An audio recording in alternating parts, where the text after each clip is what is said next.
The twin sons of Teleria cast long purple shadows across the marble courtyard of the high command fortress.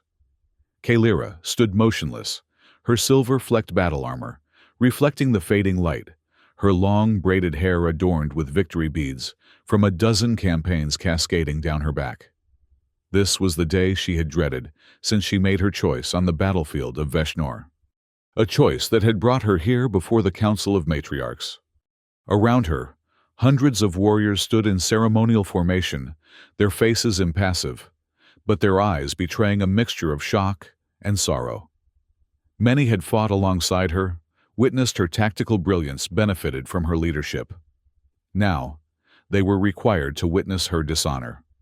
Commander Kaelira Talsorin announced Grand Matriarch Lysara, her voice echoing across the silent courtyard. You stand accused of the highest betrayal to Teleria. On the 16th day of the Crimson Moon, during the final siege of the human outpost at Veshnor, you refused a direct order to execute a captured enemy soldier.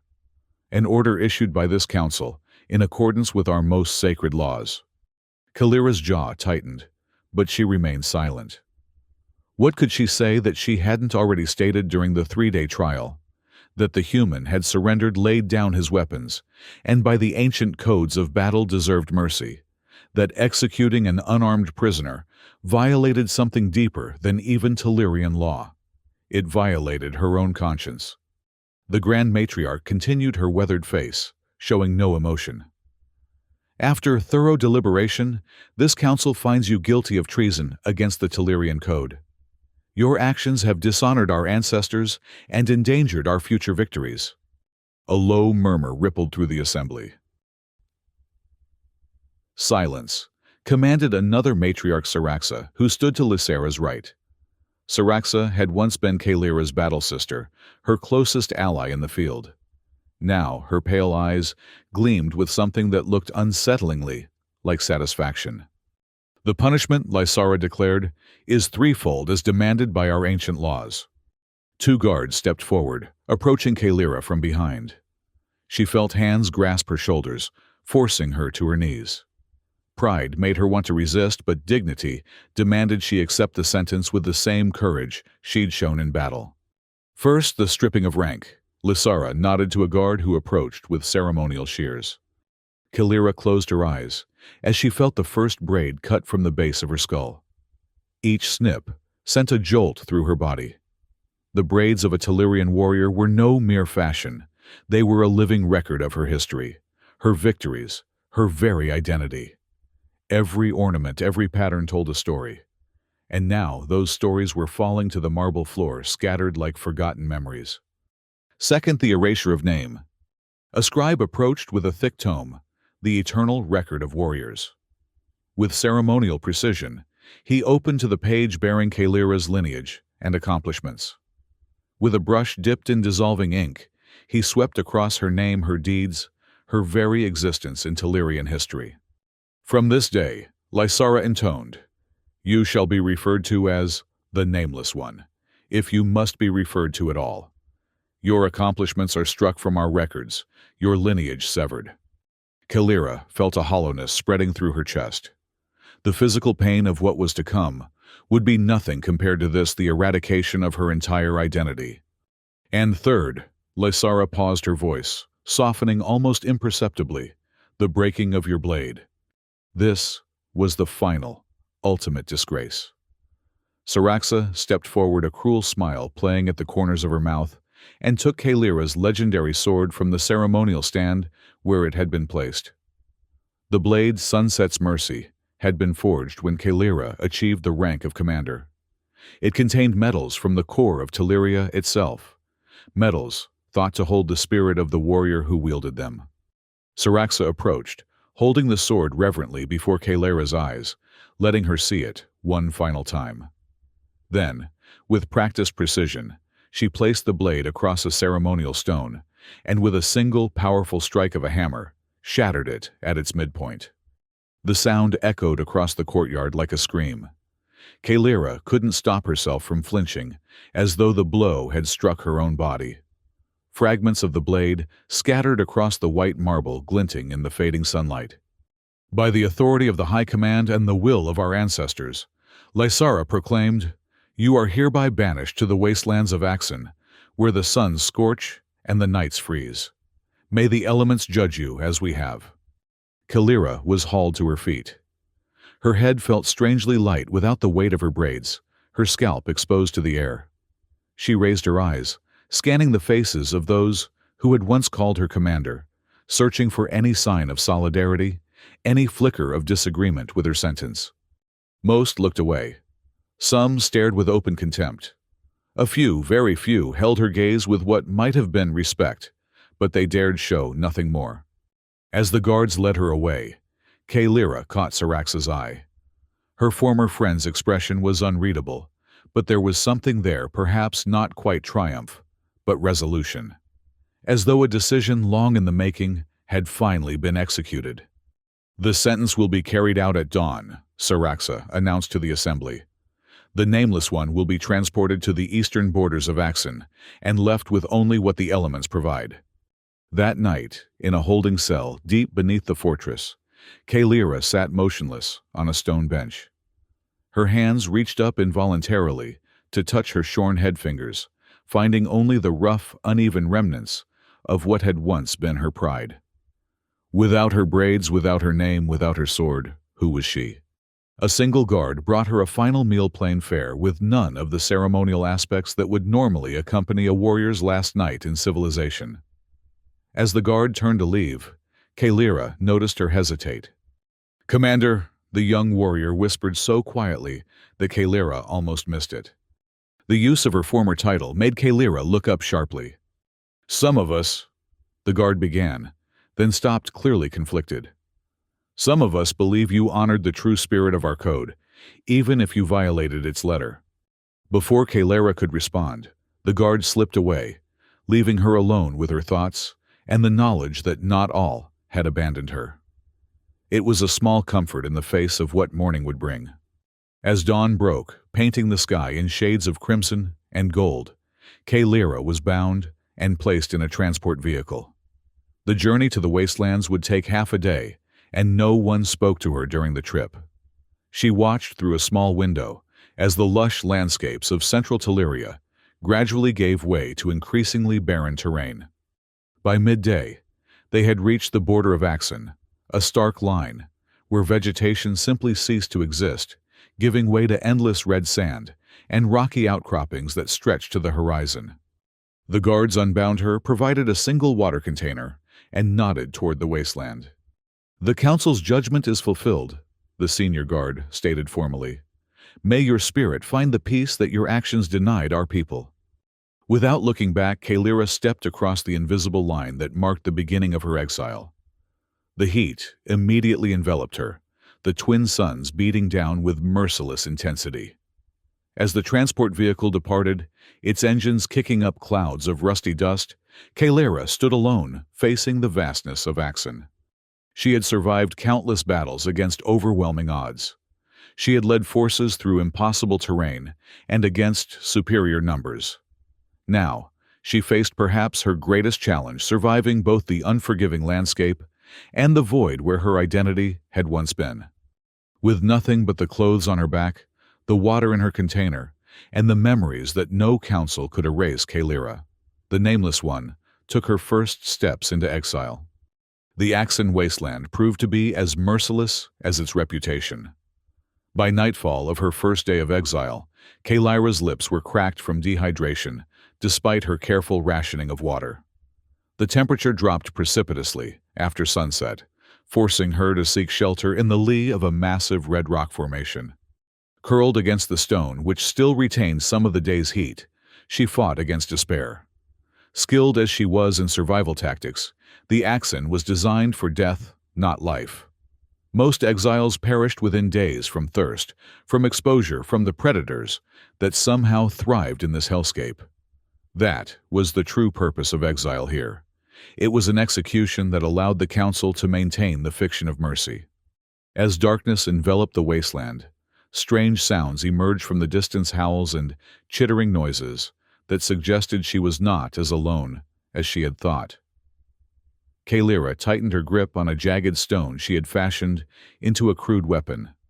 Without her sword, she felt strangely vulnerable, but her combat training remained intact even if her symbols of honor had been stripped away. Sleep came in fitful bursts, constantly interrupted by the sounds of the desert night and the bitter cold that seemed to seep into her very bones. When the first sun crested the horizon, Kalira was already moving, knowing that finding water would determine whether she lived to see another dawn. Days blended into one another. Kalira learned the harsh rhythms of the wasteland, which rocks might hide precious moisture beneath them, which plants rare, though they were, contained enough water to sustain life. How to track the small vicious creatures that represented both danger and potential food.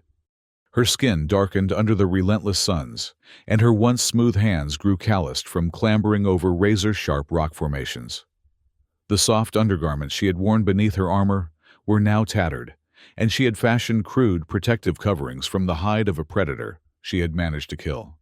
On what she estimated was the 15th day of her exile, Kalira spotted something unusual on the horizon, what appeared to be the twisted metal of a crashed vehicle. Approaching cautiously, she discovered the wreckage of what was clearly not Tellurian design. The angular construction and distinctive alloys marked it as human technology. A scout ship, perhaps, or a small transport that had gone off course. It had been there for some time, partially buried by wind-blown sand, but it represented a potential treasure trove of supplies. Kalira spent hours carefully exploring the wreckage, salvaging what she could a more substantial water container. Some preserved rations that seemed still edible, a length of synthetic cord that could prove useful for dozens of purposes. As the second sun began to set, she decided to make camp within the relative shelter of the wreckage. That decision likely saved her life, for midway through the night, a massive sandstorm engulfed the area. The howling winds drove stinging particles through every opening, forcing Kalira to cover herself completely with a section of hull plating she had detached earlier. When morning came and the storm subsided, the landscape had been transformed. Dunes had shifted, revealing sections of the wreckage that had previously been buried. And something else, a trail of disturbed sand leading away from the crash site, as though something or someone had departed shortly before the storm hit. Following the trail with the caution of a seasoned tracker, Kalira crested a dune and froze at the sight below her. A figure lay half buried in sand, motionless, human from the glimpse of exposed skin, and seemingly unconscious or dead. Every instinct warned her to turn back. Humans were the enemy. They had been at war with Telluria for generations. Helping one would only compound her crime. And yet, it was because she had refused to execute a surrendered human that she was here at all. Would she now abandon another to certain death, proving the council right about her weakness? Kalira descended the dune and approached the still form. As she drew closer, she could see it was a man wearing the tattered remains of what had once been a military uniform. His face was badly sunburned, his lips cracked and bleeding. But his chest rose and fell with shallow breaths, alive but barely. With a sigh that was part resignation and part determination, Kalira knelt beside him. She uncapped her water container and carefully dribbled a few precious drops onto his parched lips. The reaction was immediate. His body convulsed slightly, his throat working to swallow the life-giving moisture. As she administered more water, his eyes fluttered open, unfocused at first, then widening with shock as they locked onto her face. He scrambled backward, sending sand flying as he reached for a weapon that wasn't there. "You," he gasped, his voice a dry rasp. "You're Tellurian." Kalira sat back on her heels, keeping a safe distance. "I was," she replied in the common tongue used for diplomatic communications between their species. "No longer." The man stared at her, confusion evident in his hazel eyes. "You saved me," he said, more statement than question. "I gave you water," Kalira corrected. "Saving you would require more than that in this place." He studied her for a long moment, taking in her shorn hair, the absence of warrior braids, the makeshift clothing. Understanding dawned in his expression. "You're in exile," he said. "They cast you out." He paused, a flicker of recognition crossing his face. "Wait, I know you. You're Commander Kalira, the Sunset Blade." Hearing her name and title sent a jolt through Kalira's body. "That name no longer exists," she said sharply. "That person is erased." The man's cracked lips curved into what might have been a smile. "Funny thing about erasure," he said.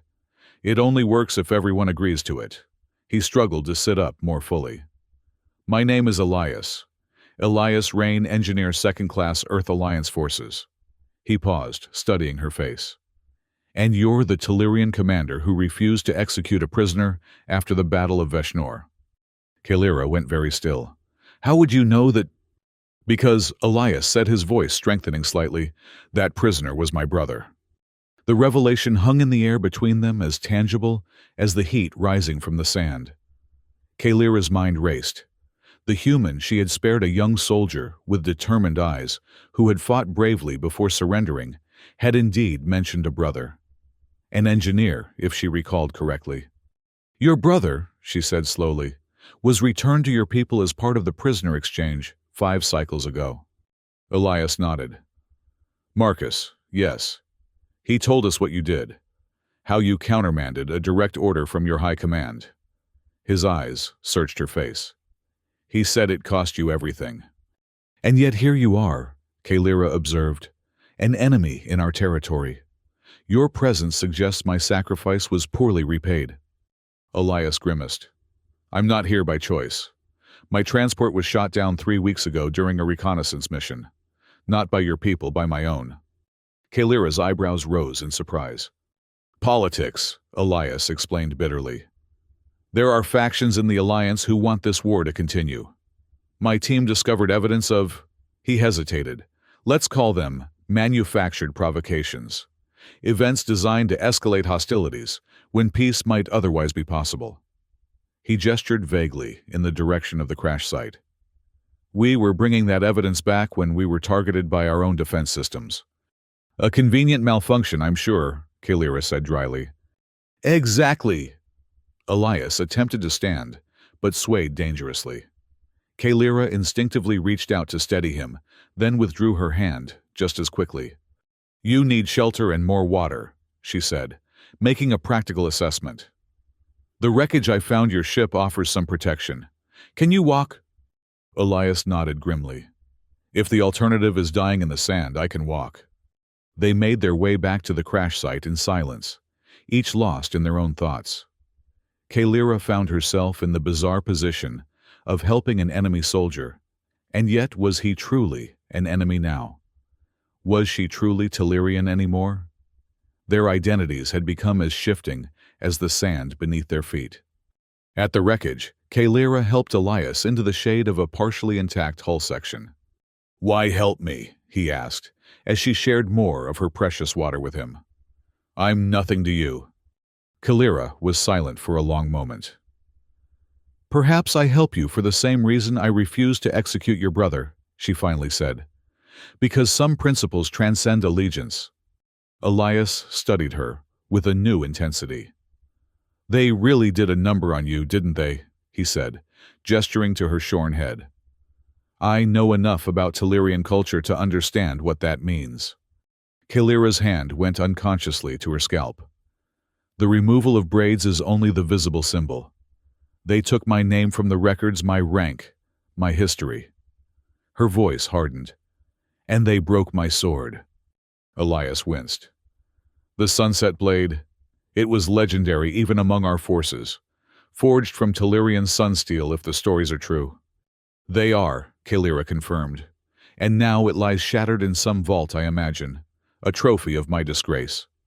Elias shifted, reaching with obvious pain into a hidden pocket of his tattered uniform. He withdrew a small device, its surface scratched, but still functional. "Actually," he said, "I may know exactly where your sword is." Kalira's eyes widened. "Explain." "Before my ship was shot down, we intercepted communications from your high command. Routine stuff mostly.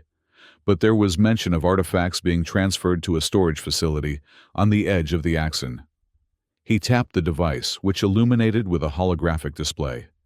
Military relics including weapons taken from, what was the phrase, dishonored warriors.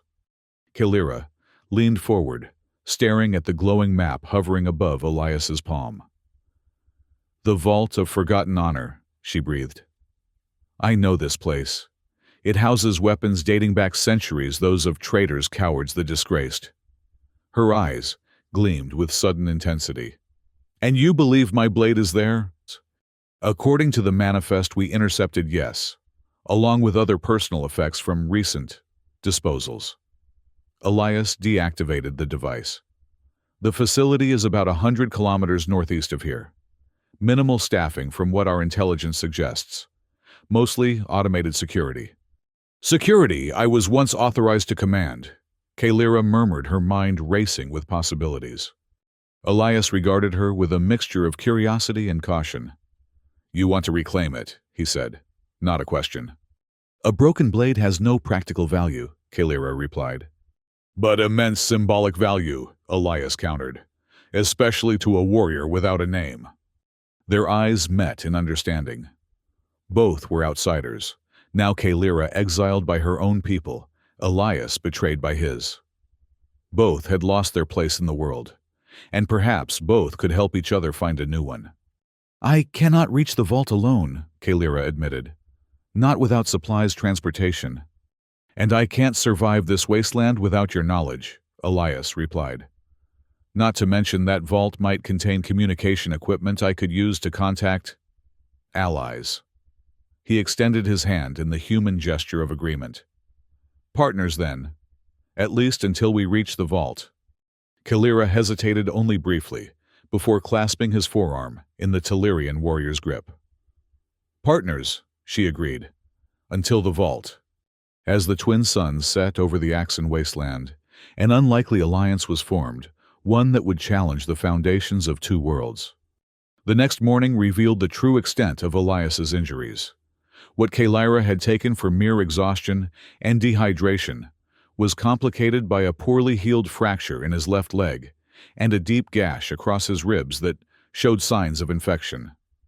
Without medical intervention, his chances of surviving the 100-kilometer journey to the vault were slim. You're not fit to travel, Kalira stated bluntly, as she examined the angry red streaks extending from his wound. Elias grimaced.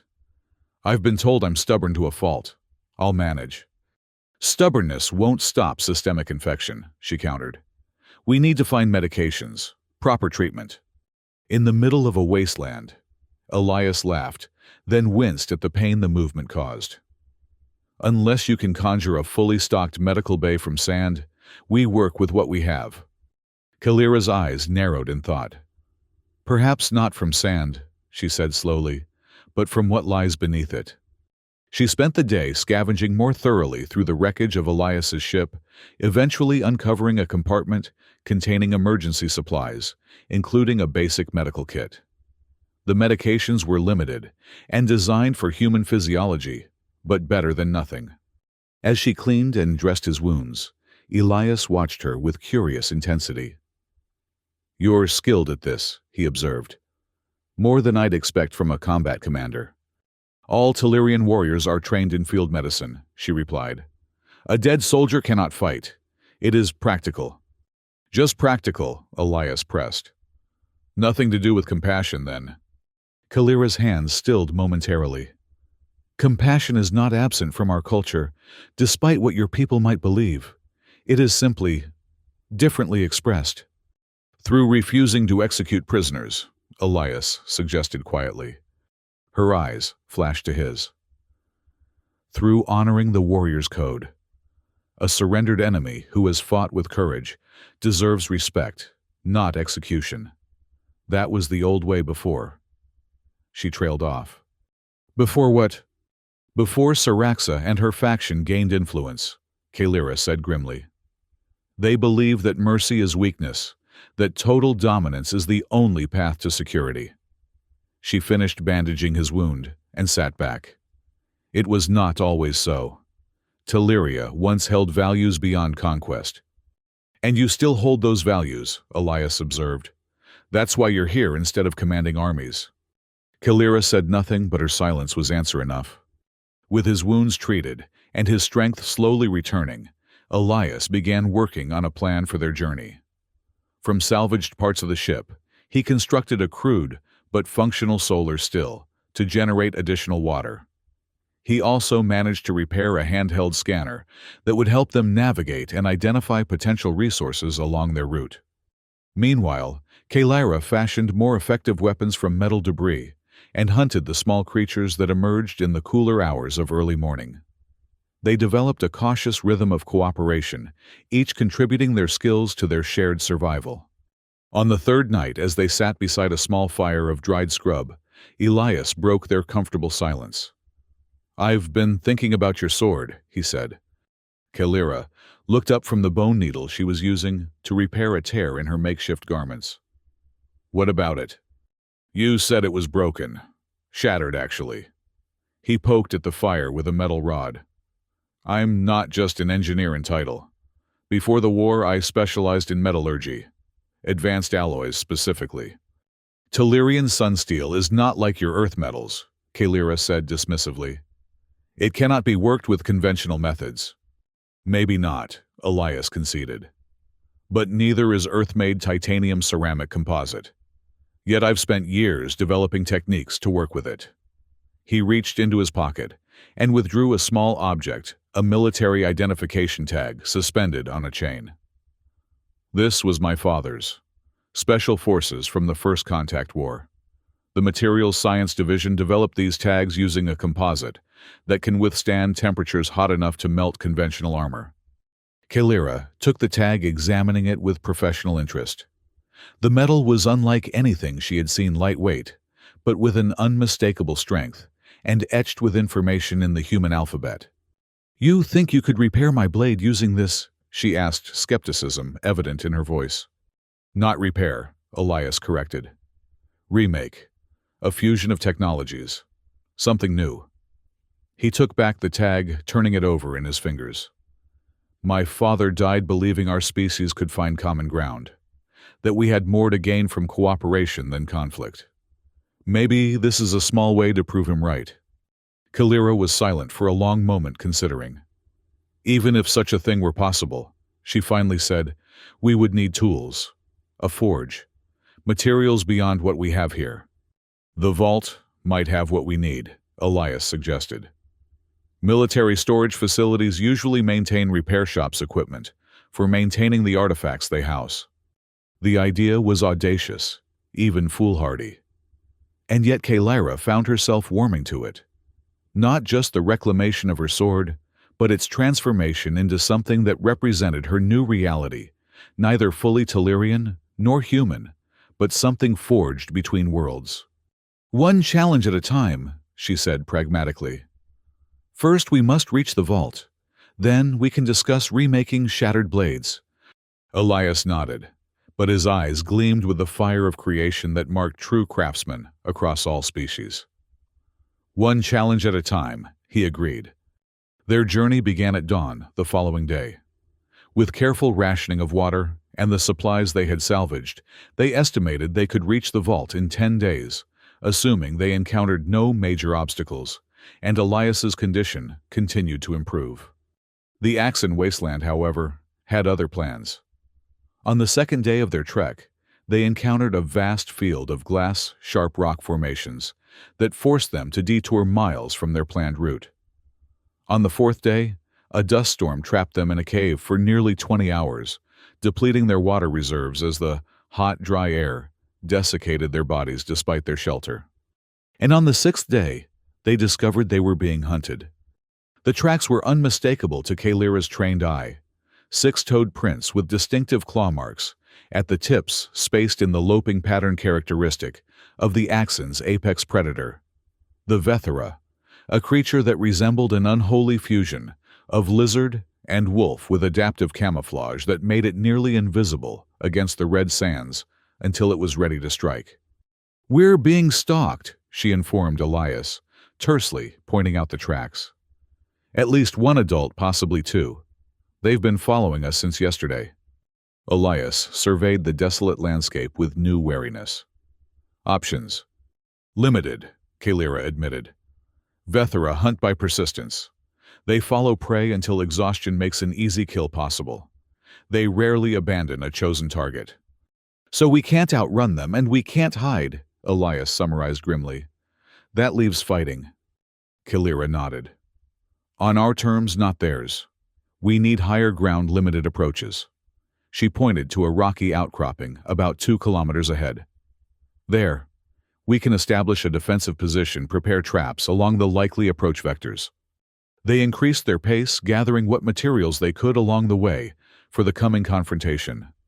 Elias rigged crude proximity alarms, using salvaged electronics from his ship, while Kalira set deadfalls and stake-lined pits disguised with sand and scrub. As the second sun began to set, they completed their preparations and took up position on the highest part of the outcropping. The temperature dropped rapidly, and Elias shivered despite the thermal lining of his tattered uniform. "Will they attack at night?" he asked quietly. "It's their preferred hunting time," Kalira confirmed. "Their vision is adapted to darkness. Ours is not." "Well, that's encouraging," Elias muttered. He checked the makeshift spear he had fashioned from a length of hull metal. "Any advice for fighting something I can't see that wants to eat me?" "Listen," Kalira said simply. "Their camouflage affects sight, not sound. They breathe heavily when preparing to spring. And," she hesitated, "stay close to me. We fight as one unit, protecting each other's vulnerable areas." Elias glanced at her, surprised by the protective note in her voice. "Just like partners should," he said with a faint smile. The attack came shortly after full darkness.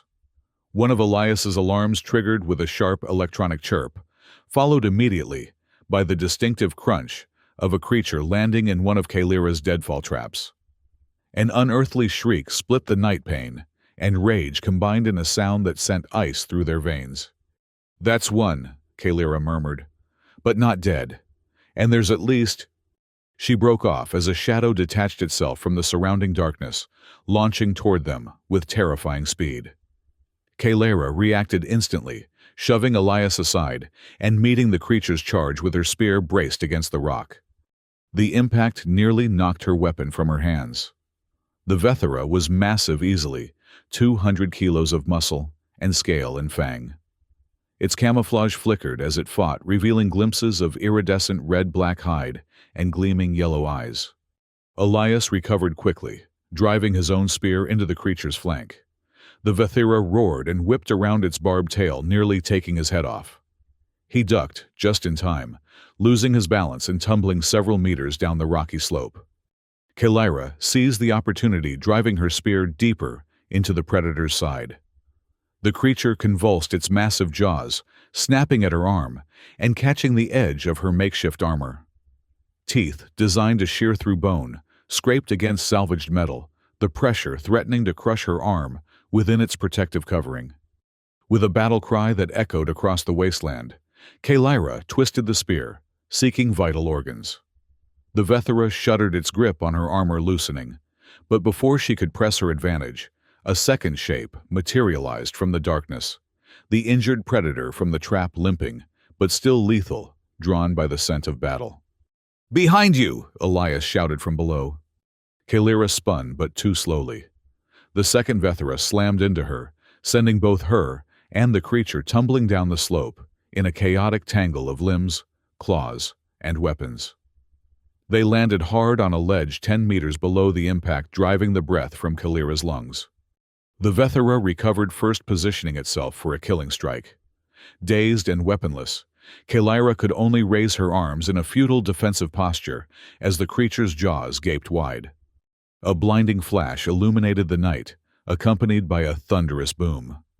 The Vethera reared back, shrieking in pain and confusion. 2 more flashes followed in rapid succession, and the creature collapsed, its massive body twitching in death throes before going still. Elias scrambled down to the ledge. A strange device clutched in his hand. Some kind of human weapon, Kalira realized, one he had kept concealed until now. "Are you hurt?" he demanded, helping her to her feet. Kalira did a quick mental inventory of her body. Bruised, nothing broken. She eyed the weapon. "You had that all along." "Emergency flare gun," Elias explained. "Modified to work as a short-range weapon. Single use, 3 charges." He glanced up the slope, to where the first Vethra lay motionless, impaled on her spear. "Saved it for when we really needed it." Kalira nodded slowly. "A wise decision." She surveyed the 2 massive predators they had somehow managed to defeat. Vethra hide makes excellent armor, and the meat, while tough, is nourishing. They spent the next day processing their kills, stripping useful materials, preserving meat, and fashioning more effective armor from the creature's scales. The work was grueling in the heat, but the resources gained would significantly improve their chances of reaching the vault. That night, as they rested beneath a canopy of stars that seemed close enough to touch Elias, broke their comfortable silence. "You fought well," he said quietly. "Like nothing I've ever seen." "As did you," Kalira acknowledged. "Few would have maintained such composure in their first Vethra encounter." Elias shrugged. "I had a good partner." He hesitated, then added, "You know when this is over, when we get your sword and I find a way to contact my allies. Things don't have to go back to the way they were. For either of us." Kalira turned to study his face, illuminated by their small fire. "What do you mean?" "I mean there are people in the Alliance who want peace, who believe cooperation between our species is possible." His expression grew earnest. "People who would value someone with your perspective, your experiences." "A Telerian without a name," Kalira said, a bitter edge to her voice. "What use would your people have for me?" "A bridge," Elias said simply. "Someone who understands both worlds, who's seen the cost of this conflict up close." He gestured to the wasteland around them. All this death and suffering for what resources territory pride. "There has to be a better way." Kalira was silent for a long moment. "Perhaps," she finally said. "But first we reclaim what was taken. One challenge at a time, remember." Elias nodded, respecting her need to focus on the immediate goal. But the seed had been planted, a possibility of something beyond revenge, beyond reclamation. A new purpose for a warrior without a name. As the twin suns rose on the 10th day of their journey, Kalira and Elias crested a ridge and beheld their destination for the first time, the Vault of Forgotten Honor. The facility was smaller than Elias had imagined, a squat angular structure nestled against a cliff face, its surfaces composed of the same distinctive bronze-hued metal that characterized Telerian architecture. Unlike the grand sweeping designs of the central cities, however, the vault was utilitarian, its only adornments the defensive mechanisms that studded its perimeter. Automated sentries, Kalira identified, pointing to small, dome-shaped projections at regular intervals along the walls. Motion-sensitive energy weapons. And there, she indicated barely visible lines in the sand, approaching the main entrance, pressure plates that trigger lockdown protocols. Elias whistled softly. "Serious security for a bunch of old weapons." "Not just weapons," Kalira corrected. "Symbols. The blades of the disgraced represent failures of the Telerian system, evidence that even their most trusted warriors can break faith. Such reminders must be contained." They spent the day observing from a distance, noting patrol patterns of the minimal staff, just 4 guards rotating in pairs, and the rhythms of the automated systems. As darkness fell, they made their approach using the Vethra hide armor to blend with the shadows. The perimeter defenses were formidable, but designed primarily to deter frontal assaults. Kalira, with her intimate knowledge of Telerian security protocols, guided them along a maintenance path used by repair technicians, a vulnerability she had once noted in an assessment report that had apparently never been addressed. At the service entrance, a small reinforced door, set into the cliff face, Elias produced a device, salvaged from his ship. "Electronic lock bypass," he explained, connecting it to the access panel. "Should trick it into thinking we're authorized maintenance personnel." After tense minutes of delicate calibration, the lock disengaged with a soft click. Kaylira eased the door open, revealing a narrow corridor illuminated by the soft blue glow of emergency lighting. "We are fortunate," she whispered as they slipped inside. "Night cycle, minimal staffing." They moved silently through service passages that ran behind the main chambers, Kaylira leading with unerring confidence despite never having personally visited the facility before. Her training in Tellurian infrastructure had included theoretical knowledge of all military installations, including this one. Eventually, they reached a viewing port that overlooked the main storage chamber, a vast cathedral-like space lined with alcoves. Each alcove contained a weapon suspended in a stasis field and illuminated by a focused light that seemed to isolate it from time itself. "There must be hundreds," Elias breathed, gazing at the collection in awe. "Thousands," Kaylira corrected grimly, each representing a warrior erased from history. Her eyes scanned the chamber methodically. Recent acquisitions would be near the primary access point. There, she pointed to a section where the lighting seemed slightly brighter, the displays less dusty with age. They made their way to a maintenance access that would allow them to enter the main chamber without crossing the more heavily monitored central areas. As Elias worked on the lock, Kaylira suddenly stiffened. "Guards!" she hissed, pulling him back into the shadows. Two Tellurian warriors in the distinctive armor of vault security passed by the corridor intersection ahead, engaged in casual conversation. Kaylira and Elias pressed themselves against the wall, barely breathing, until the sound of footsteps faded. "That was close," Elias murmured. "Let's move quickly." The main chamber was eerily silent, the air itself seeming to hold its breath in reverence for the dishonored dead, whose legacies hung suspended in stasis. Kaylira moved with purpose toward the section she had identified, while Elias kept watch for security patrols. And then, she saw the broken halves of Sunset's Mercy displayed in a stasis field that held the pieces in perfect alignment, the break between them, a stark reminder of her disgrace. The blade's distinctive copper-gold hue caught the light, making it seem as though it still held the fire of its forging within its metal. Kaylira approached slowly, almost reverently. Beneath the display, a placard bore a simple description: "Weapon of the Nameless One, Commander Traitor disgraced in the year of the Crimson Moon." Her hand hovered near the stasis field. "There will be alarms," she said quietly.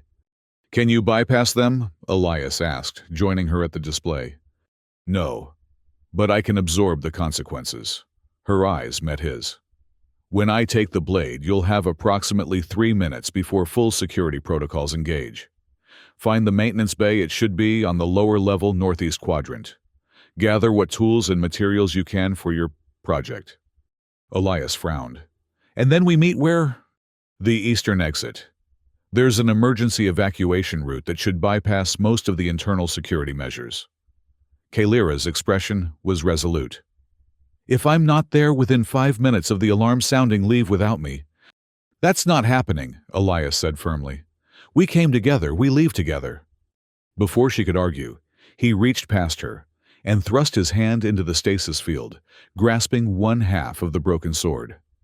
Alarms immediately blared throughout the facility, red emergency lights replacing the soft blue illumination.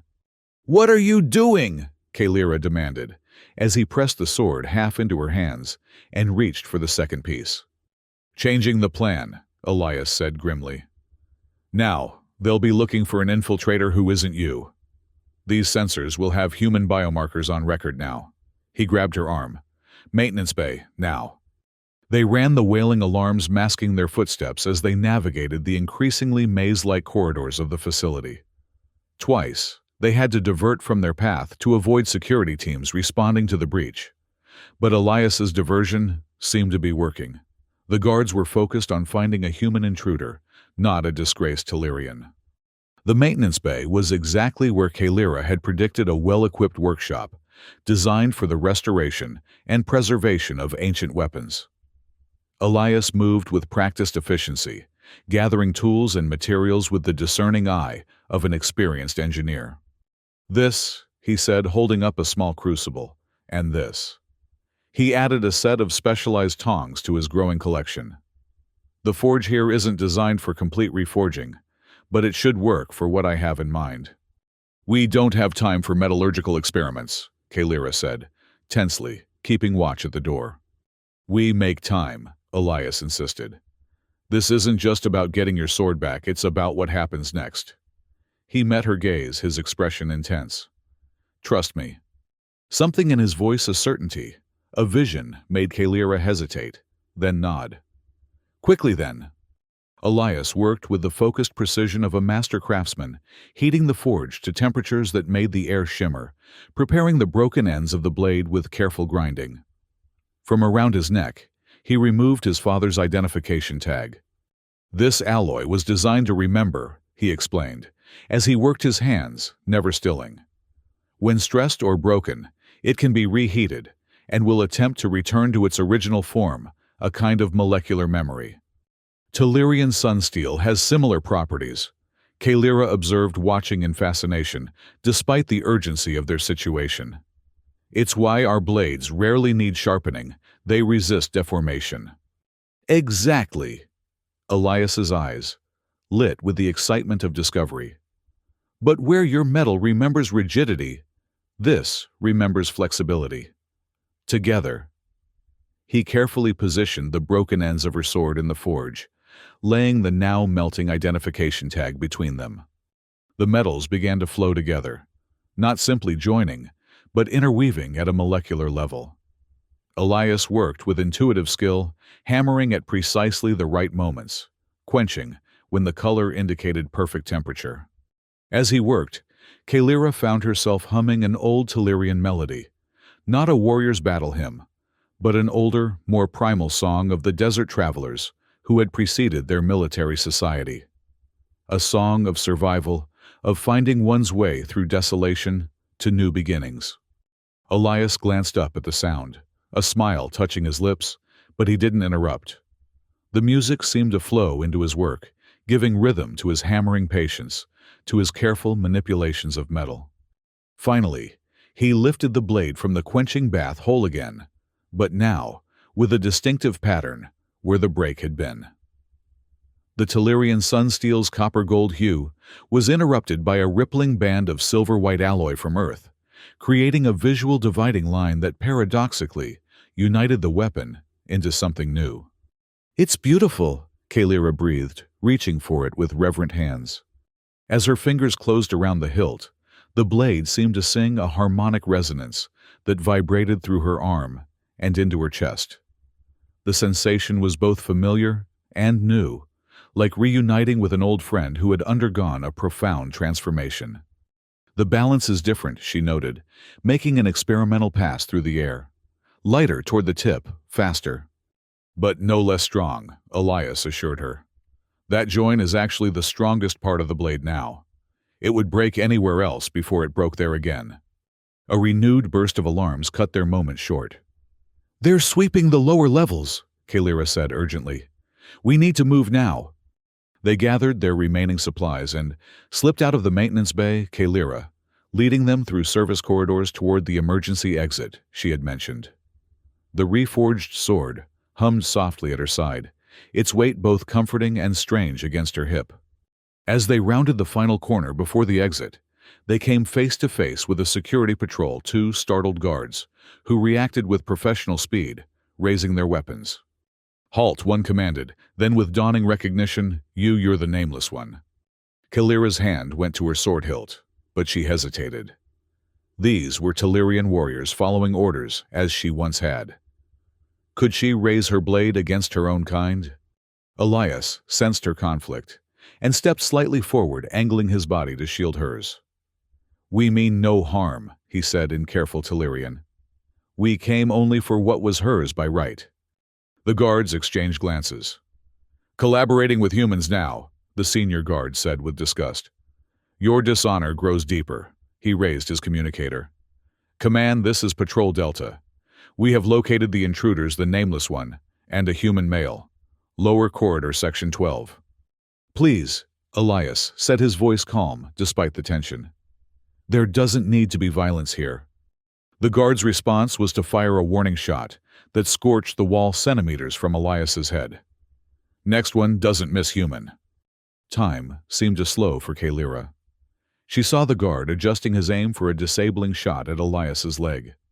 She saw the second guard moving to flank them, cutting off their escape route. She saw the doubt in their eyes, not about their duty, but about her. Was she truly the monster their commanders had painted her to be? In one fluid motion, Kalira drew the reforged Sunset's Mercy and stepped between Elias and the guards. The blade caught the emergency lighting, sending fractured reflections dancing across the corridor walls, copper gold and silver white earth and Teleria united in a single edge. "I am Kalira Talsorin," she declared, using her name for the first time since her exile. "And I do not wish to harm those who serve with honor." The use of her forbidden name visibly startled the guards. The senior officer's weapon wavered slightly. "That name has been stricken," he said, but with less conviction. "Names may be stricken from records," Kalira replied, "but not from truth. You know what I did, why I was exiled. Ask yourself, was my crime truly dishonor, or was it mercy?" The junior guard glanced uncertainly at his superior. "Commander Saraxa said she betrayed a direct order," he said. "Showed weakness before the enemy. I refused to execute an unarmed prisoner who had surrendered with honor," Kalira corrected. "As the ancient codes dictate we should. It is the command that has strayed from our traditions, not I." A tense silence stretched between them. Then slowly, the senior guard lowered his weapon. "My sister served under you at the Battle of 7 Moons," he said quietly. "She says you led from the front, never asking warriors to take risks you wouldn't take yourself." He hesitated, then added, "She said the day of your disgrace was the day she began to question her oath." Kalira inclined her head slightly, acknowledging his words. "And what does your oath tell you now, warrior?" The guard straightened. "My oath is to protect Teleria and uphold its honor."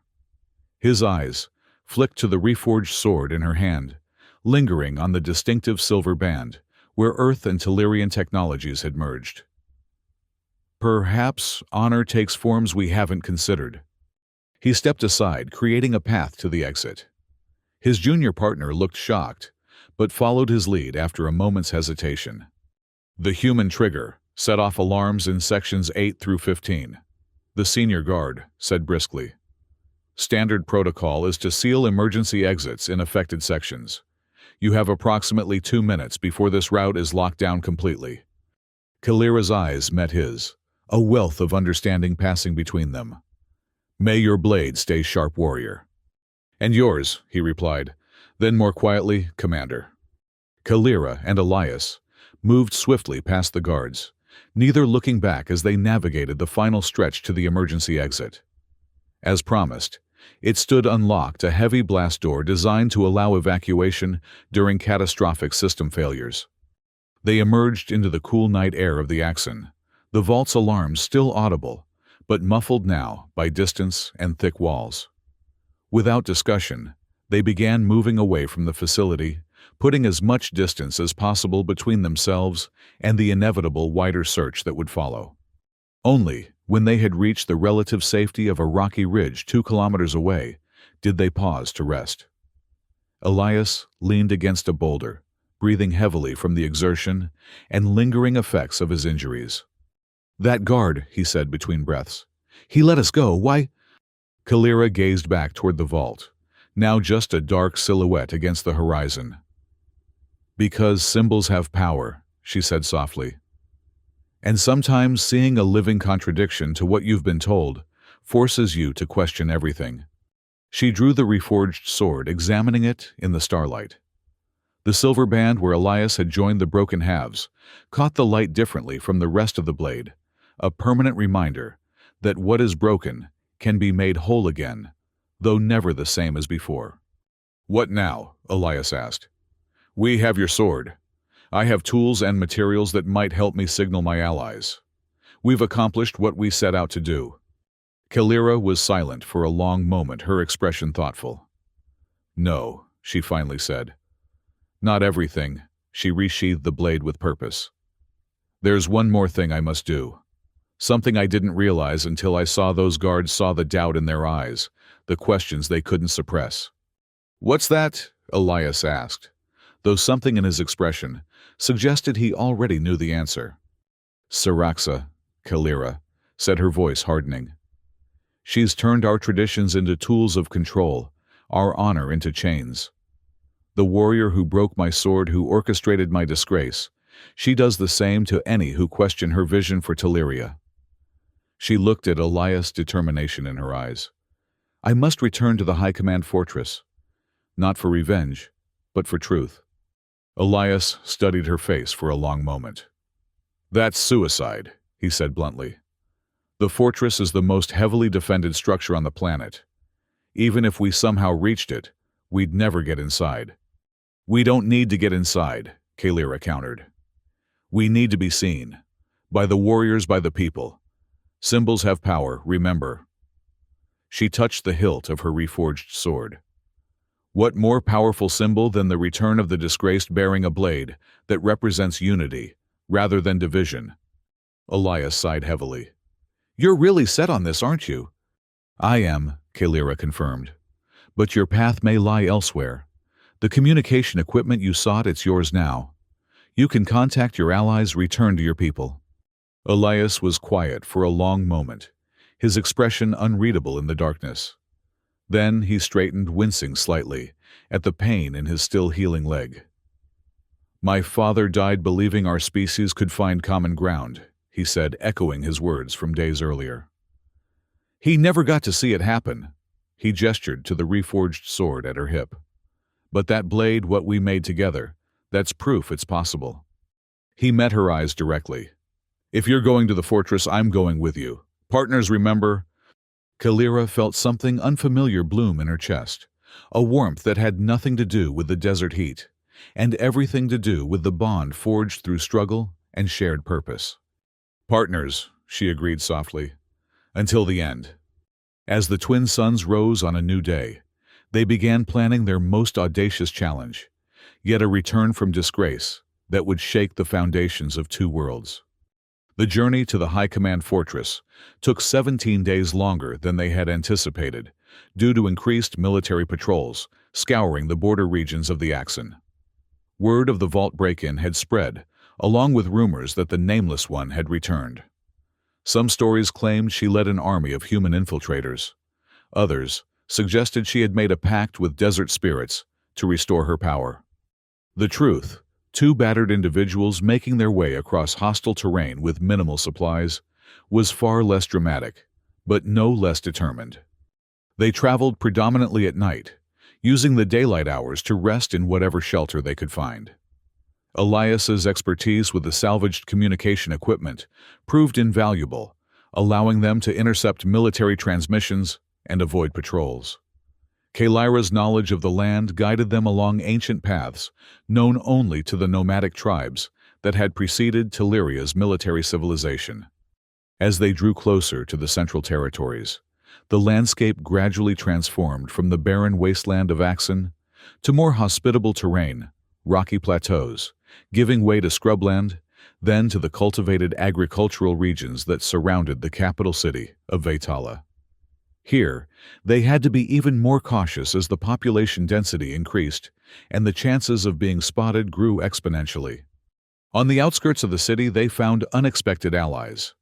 A small farming settlement housed several former warriors who had chosen agricultural life over continued military service. Not exiles, but those who had completed their terms and sought quieter existence. One such farmer, a weather-beaten woman named Lyra, recognized Kalira despite her changed appearance. "I served in your 4th Squadron," Lyra said quietly, as she offered them shelter in her modest home. "During the campaign against the Draskir rebels. You saved my life when our transport was shot down behind enemy lines." "I remember," Kalira said, somewhat surprised. "You were a brave pilot." Lyra shook her head slightly.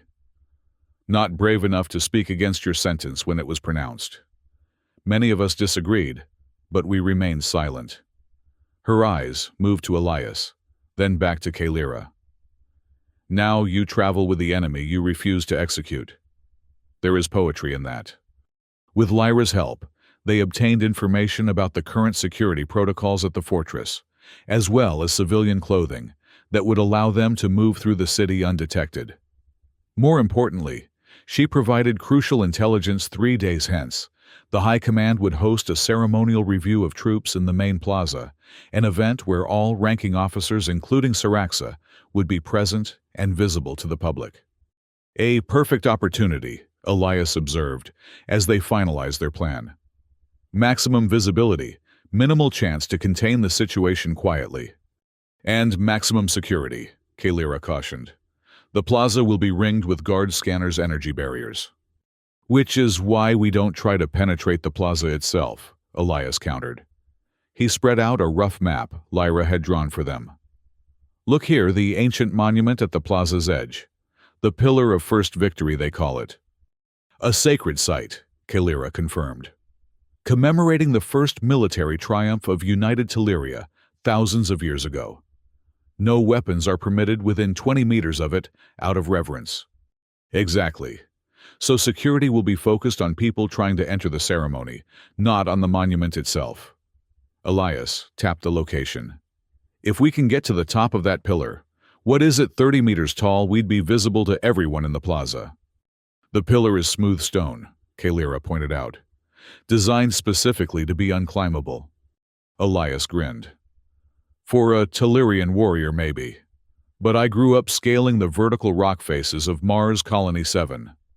Gravity there is 40% of Earth standard, which makes Teleria feel like swimming through syrup to me. He patted a pouch containing tools he had modified from their maintenance bay hall. With the right equipment, I can get us up there. And once we're visible, Kalira asked, though she already knew the answer.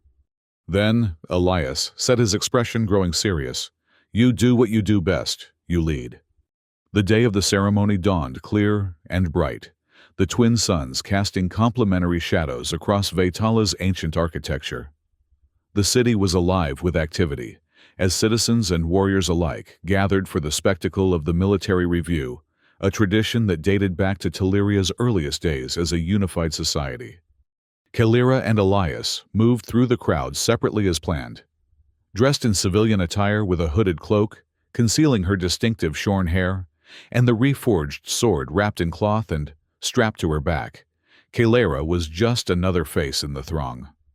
Elias, despite being human, attracted little attention.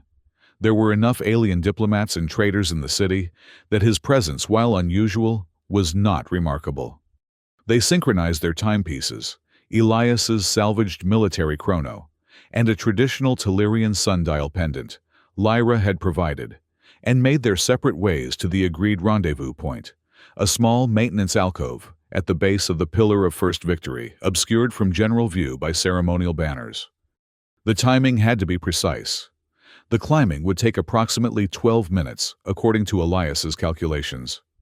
They needed to reach the top just as High Commander Syraxa began her address to the assembled troops, the moment when all eyes would be directed toward the central dais. Kalira reached the alcove first, slipping behind the heavy ceremonial banner as a patrol passed. Moments later, Elias joined her, a satchel of climbing equipment slung across his chest. "Security is even tighter than we anticipated," he murmured, unpacking his tools. "Triple patrols, aerial drones, energy scanners at every entry point." "The council is nervous," Kalira observed.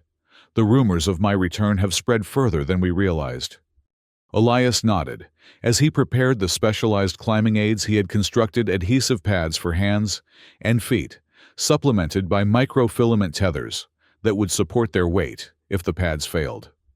"Second thoughts?" he asked quietly, glancing at her. Kalira touched the wrapped sword at her back. "No," she said simply. "You. Not a chance." He handed her a set of the adhesive pads. "Follow my movements exactly. The pillar material is porous enough for these to work, but only if applied correctly."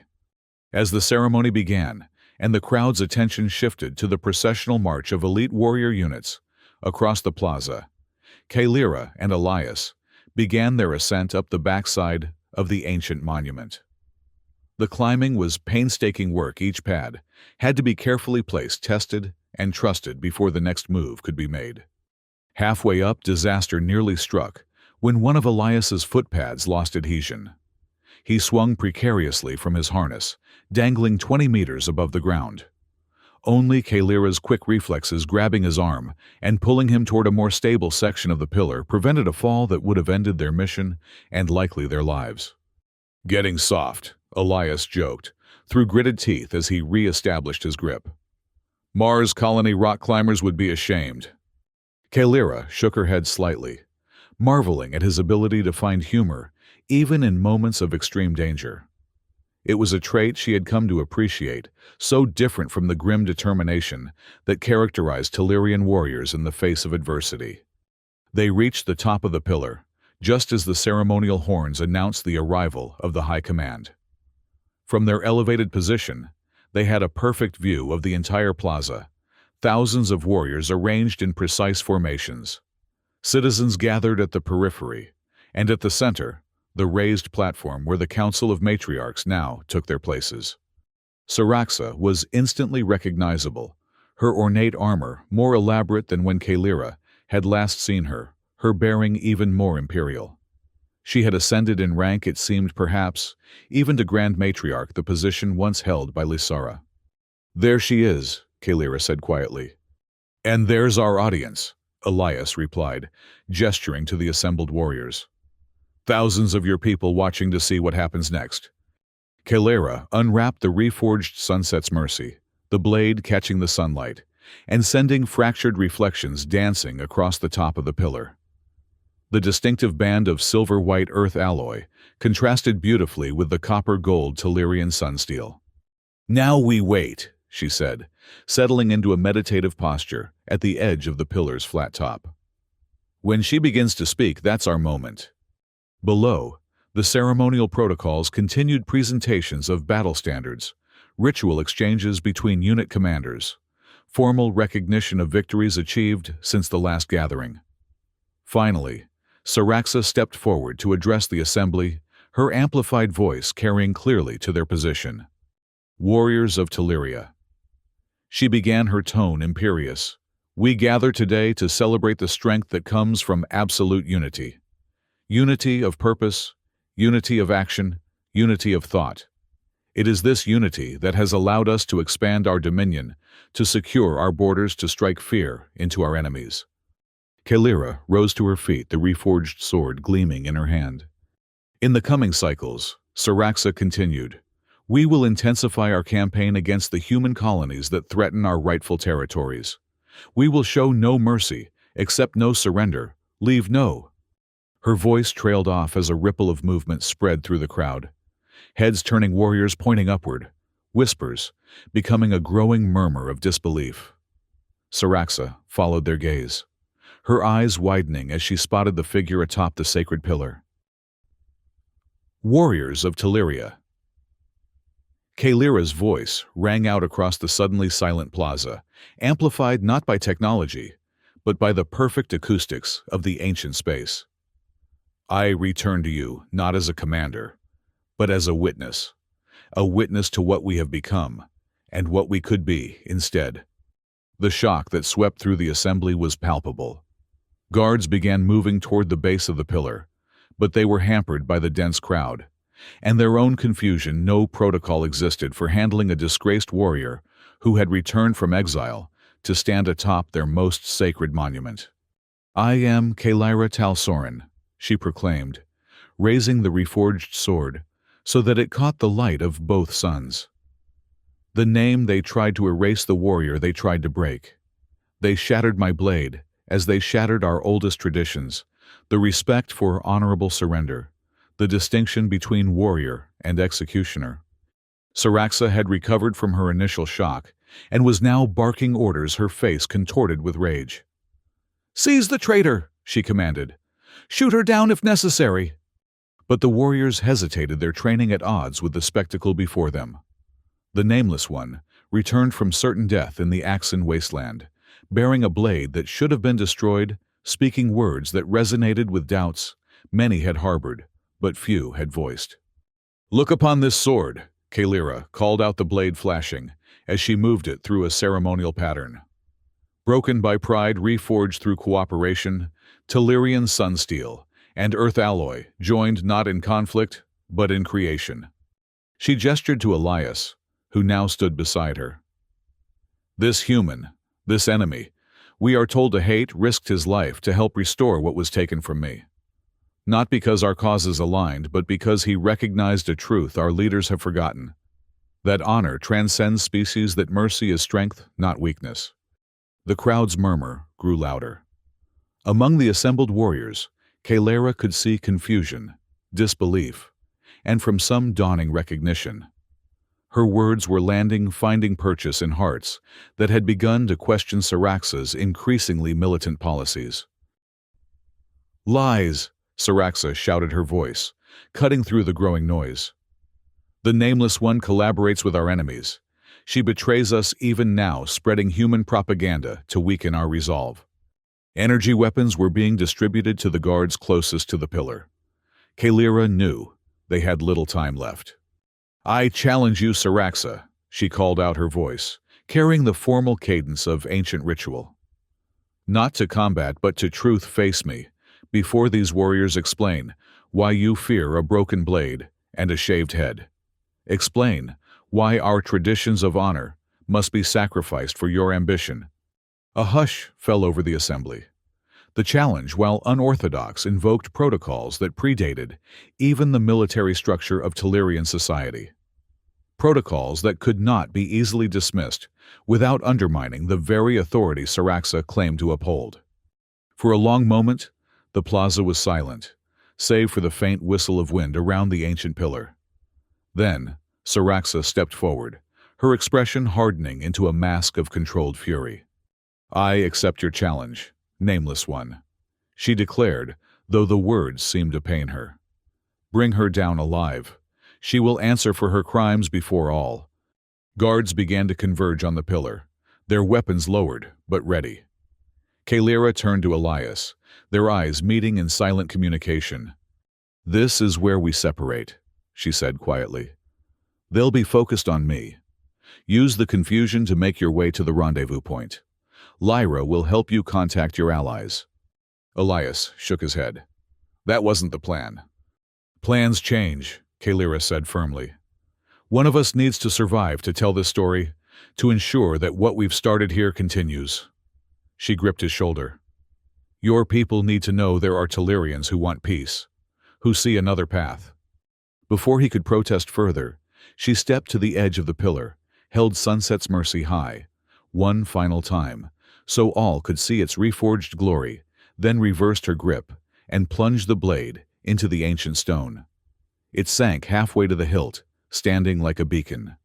Then, with the fluid grace that had made her legendary on the battlefield, Kalira leapt from the pillar, executing a perfect controlled descent that landed her in the center of the startled guards. She straightened hands, empty, head high. "I am unarmed," she announced clearly. "I submit to judgment." The guards hesitated, then moved in to secure her, not roughly, but with the cautious respect one might show a dangerous but honorable adversary.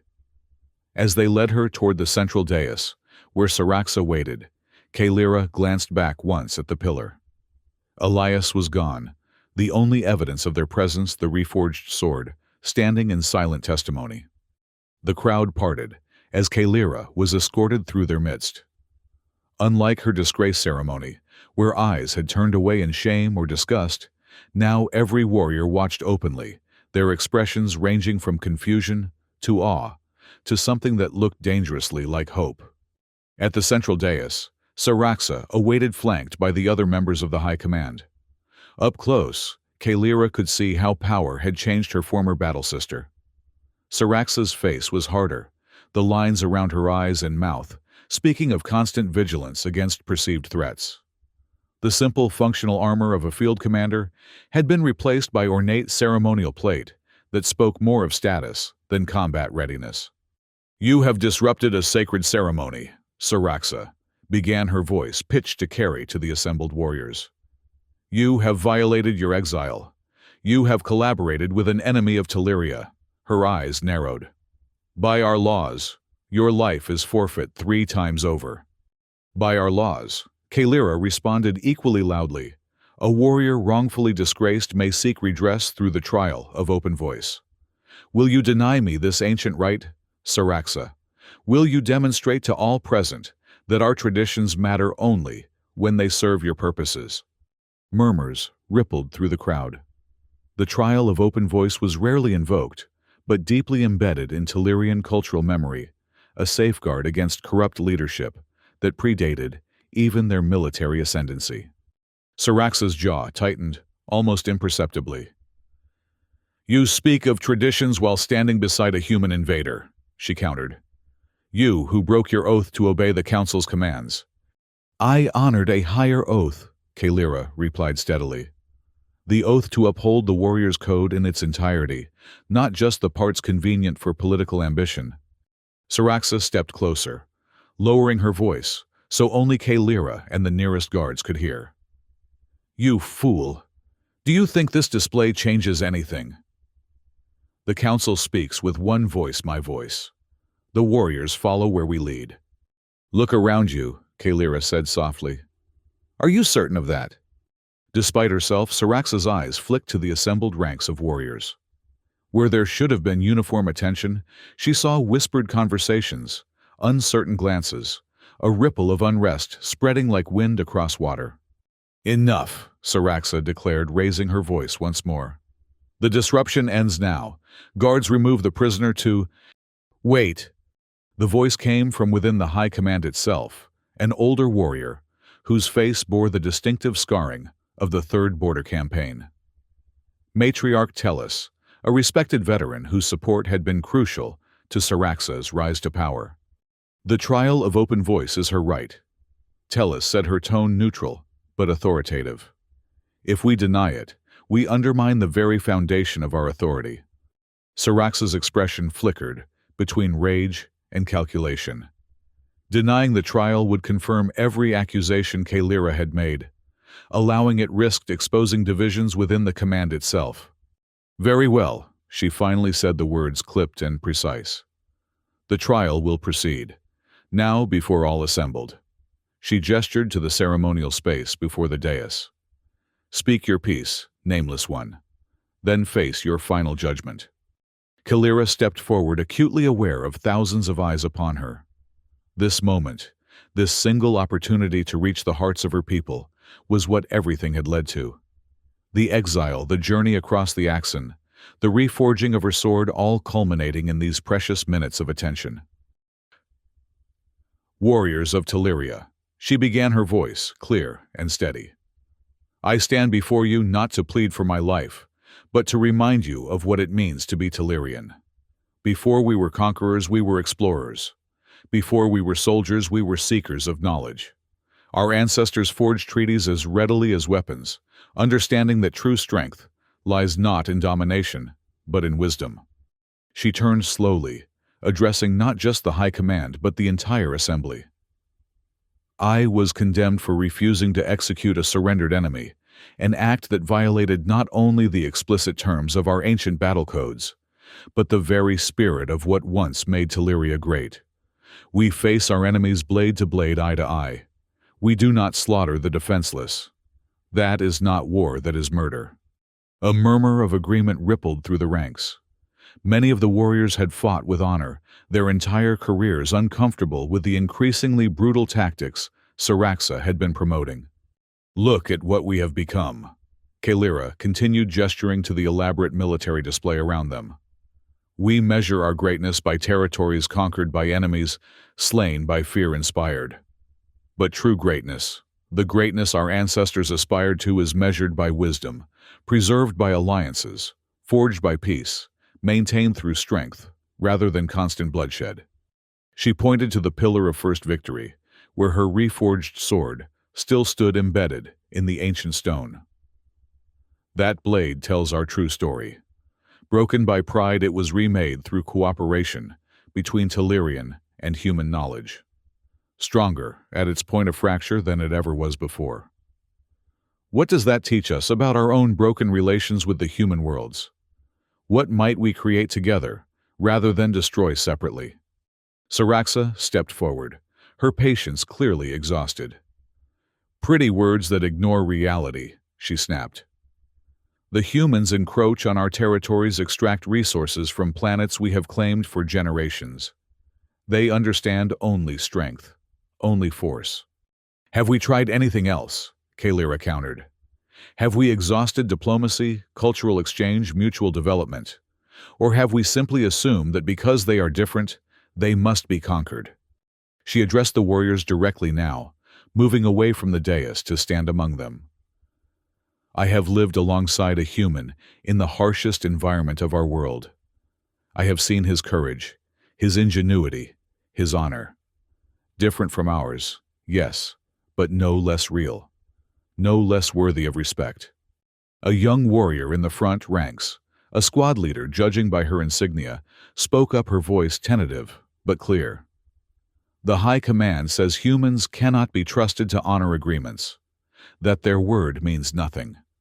And yet, Kalira replied, a human risked his life to help me reclaim my honor, expecting nothing in return. Does that sound like a species incapable of keeping faith?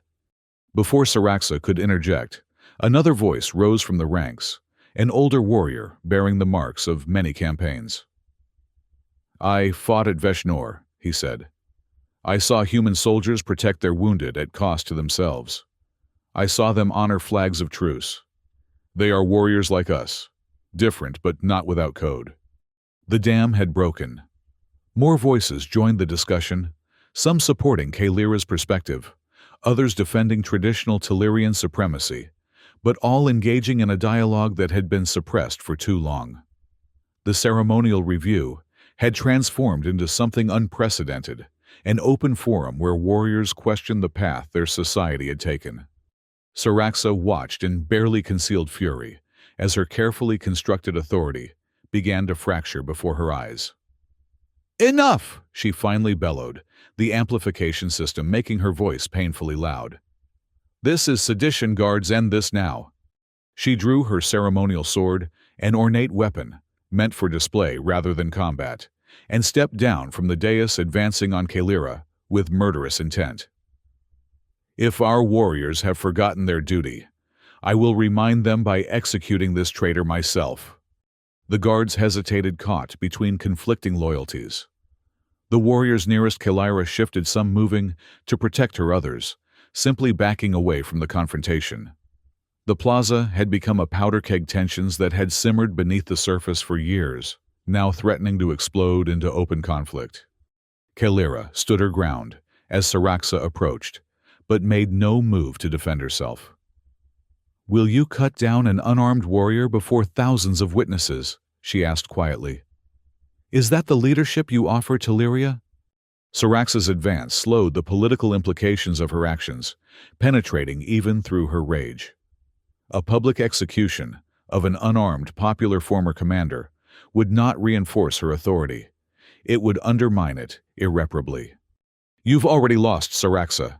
Kalira continued, her voice for Saraxa's ears alone. Not to me, but to the truth. Our people are waking up, questioning, thinking for themselves.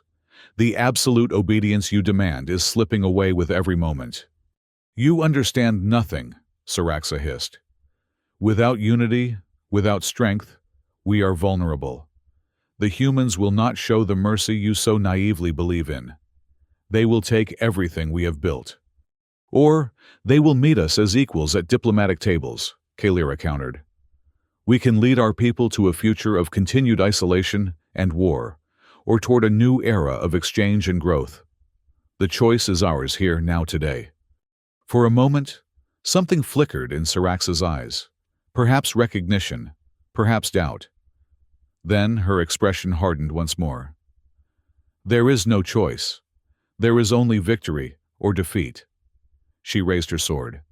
And I will not accept defeat. Before she could strike, however, a new sound echoed across the plaza, the distinctive harmonic resonance of a sun-steel blade being drawn from stone. all eyes turned to the Pillar of First Victory, where an impossible sight greeted them. Elias stood atop the monument, the reforged Sunset's Mercy, held high in his hands. A human, wielding a sacred Telerian weapon, a taboo so profound, it momentarily shocked even Saraxa into immobility. Warriors of Teleria. Elias's voice rang out amplified by the same perfect acoustics that had carried Kaelira's earlier words. I return this blade to its rightful owner, not as a trophy, not as a weapon, but as a symbol of what our worlds can forge together.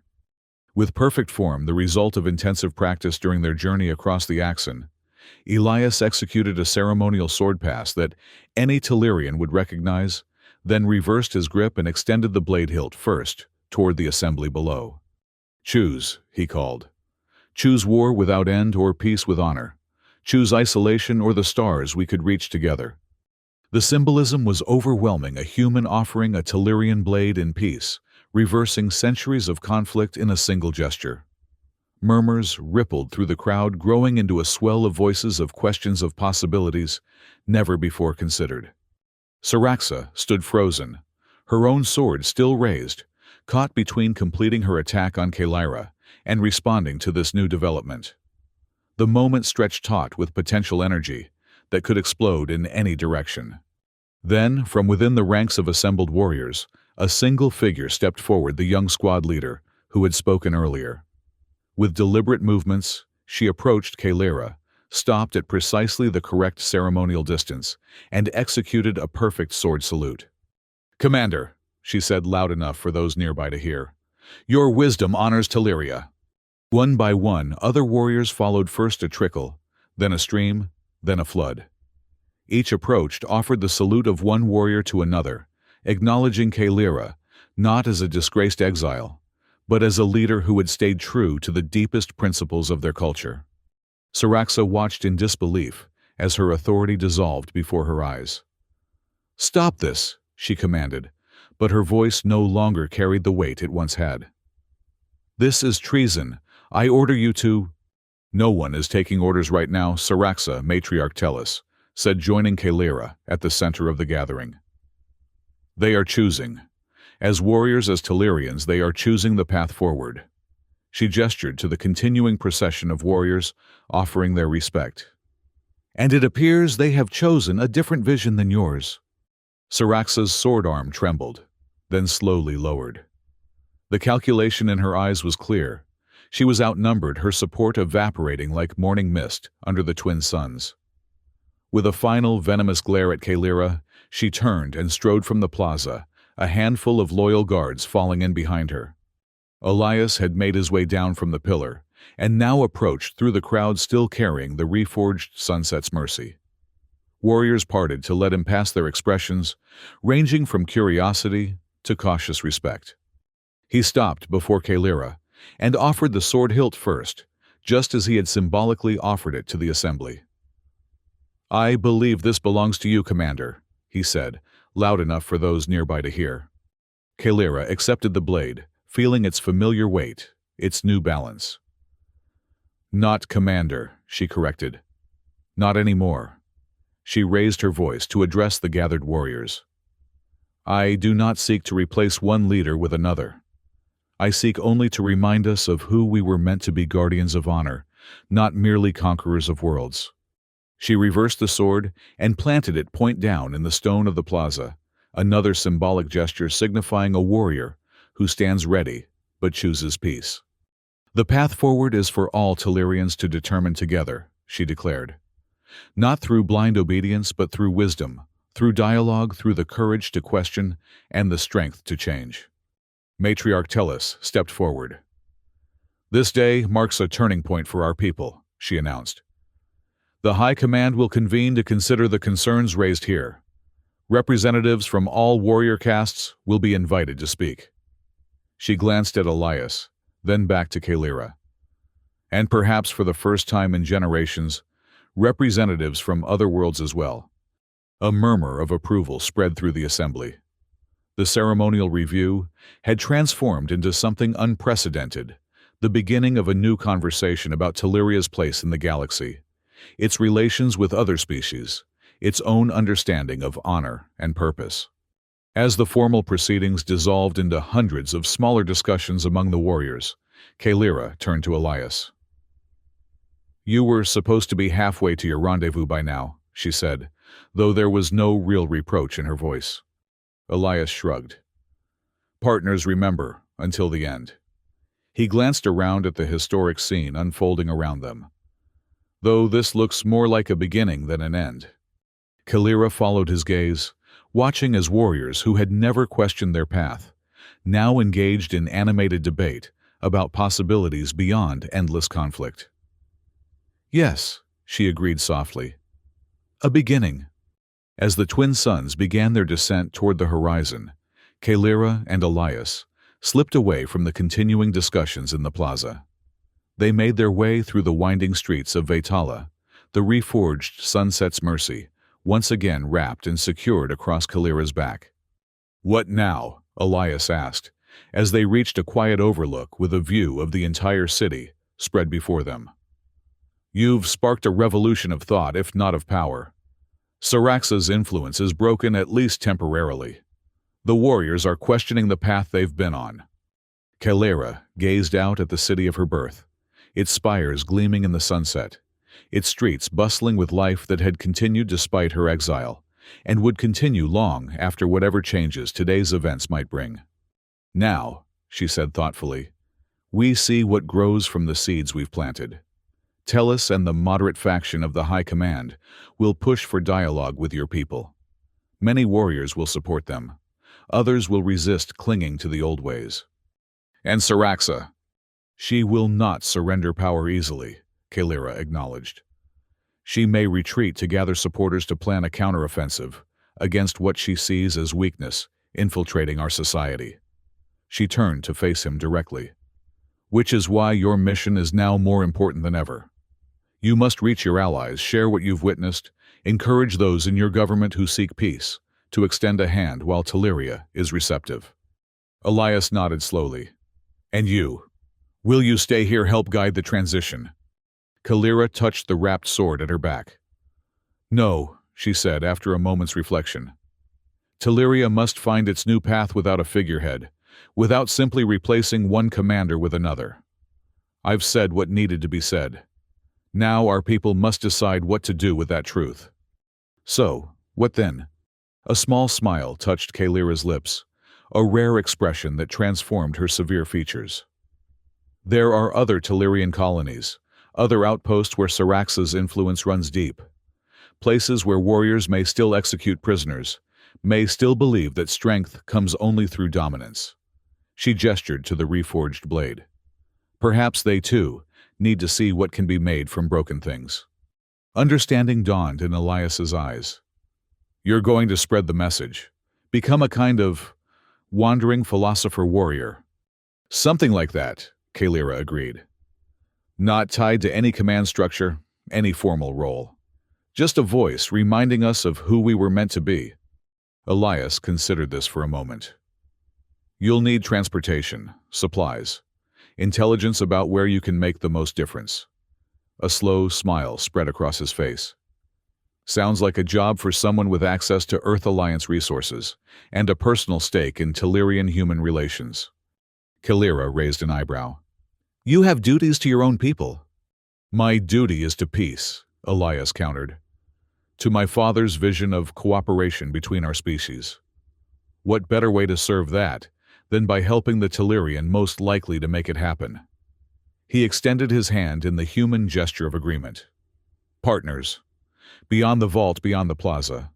For as long as it takes." Kaelira hesitated only briefly before clasping his forearm in the Tellurian warrior's grip, while he simultaneously grasped hers in the human handshake, a hybrid gesture that symbolized everything they had come to represent together. "For as long as it takes," she agreed. As darkness fell over Vaitala, they made their way toward the spaceport where Lyra had arranged transportation off-world. Behind them, the city buzzed with the news of what had transpired in the plaza. Before them stretched a galaxy of possibilities worlds, where ancient enemies might find common ground, where broken blades could be reforged into tools of peace rather than war.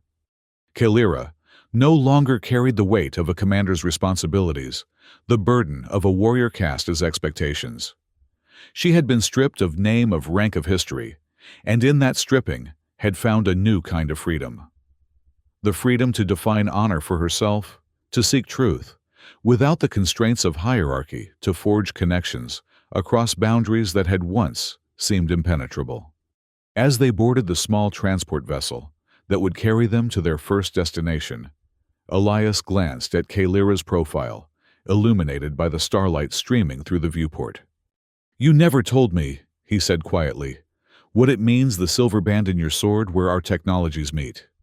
Does it have a name in Telerian tradition?" Kaelira drew the reforged sunset's mercy and held it so that the starlight caught the distinctive pattern where earth alloy met Telerian sun steel, no longer a break, but a feature, a strengthening. "In the old language," she said, her voice soft with reverence, "there is a term for when two opposing forces create something new and stronger than either could be alone." She traced the silver band with her fingertip. "Vea Calith." Loosely translated, "the beautiful wound that heals us both." Elias nodded, understanding the profound symbolism. As the transport lifted off, carrying them toward unknown horizons, the reforged blade caught the first light of distant stars, copper gold and silver white earth, and Teleria, united in a single edge that cut not to destroy, but to clear new paths forward. Two worlds, one ideal, the beginning of a journey without a name.